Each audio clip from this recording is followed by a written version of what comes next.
치매를 진단받았습니다. 약물 치료를 받거나 인지치료, 다양한 치료를 받고 있는데 환자 당신 또는 가족분들이 궁금해하세요. 나는 그 TV나 영화에 나오는 것처럼 저렇게 악화되는 거는 언제쯤 오나요? 노인성 치매는 원인 질환과 종류에 따라서 다양한 경과를 보이고 있습니다.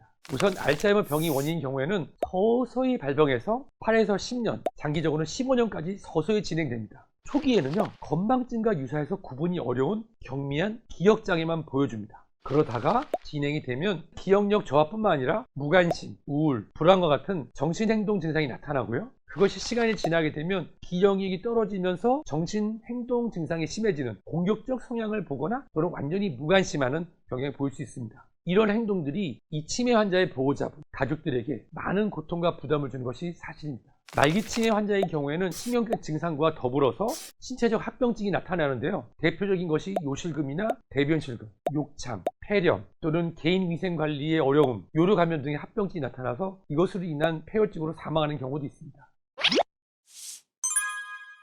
알츠하이머병 같은 경우는 서서히 시작해서 점진적인 경과를 보이죠. 하지만 혈관성 치매는 그 증상이 비교적 급격히 시작되고 진행 경과에 있어서도 계단식으로 악화가 되는 경우가 많습니다. 이러한 혈관성 치매의 경과는요, 뇌혈관 질환의 발생과 연관이 깊은데요. 뇌에 실핏줄이라고 불리는 미세혈관들이 점진적으로 좁아져서 혈액 공급이나 영양 공급이 안 되게 되면 지능이 천천히 떨어집니다.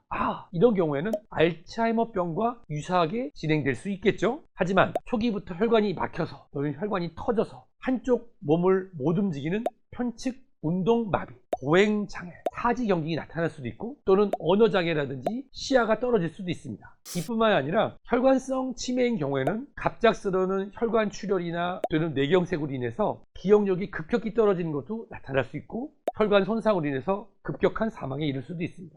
루이 소체 치매인 경우에는 인지 기능이 기복이 있고 비교적 이른 단계부터 신체의 경직, 환시가 빈번하게 나타나고 또 전두엽, 측두엽의 퇴행, 즉 갑자기 어린애처럼 행동을 하거나 대소변을 못 가리거나 또는 공격적인 증상이 루이 소체 치매에서는 초기부터 나타날 수 있다는 것이 아주 특이한 경과입니다. 이러한 여러 가지 치매들이 있는데요. 이런 원인과 무관하게 말기에 이르게 되면 모두 사지경직, 보행장애 등이 두드러지고요. 또 낙상으로 인한 합병 또는 오랜 시간 누워있으면서 발생할 수 있는 욕창, 흡인성 폐렴, 호흡 곤란, 요로 감염 등으로 인한 폐혈증의 신체적 합병으로 사망하는 경우도 있습니다. 실제로 치매는 기억력이 떨어지고 정신행동 이상을 보이는 것이 아니라 전반적인 인간으로서의 기능이 떨어지면서 마지막 부분에는 다양한 기능이 떨어지고 폐혈증과 같은 합병증으로 사망하는 질환으로 이해하시면 됩니다.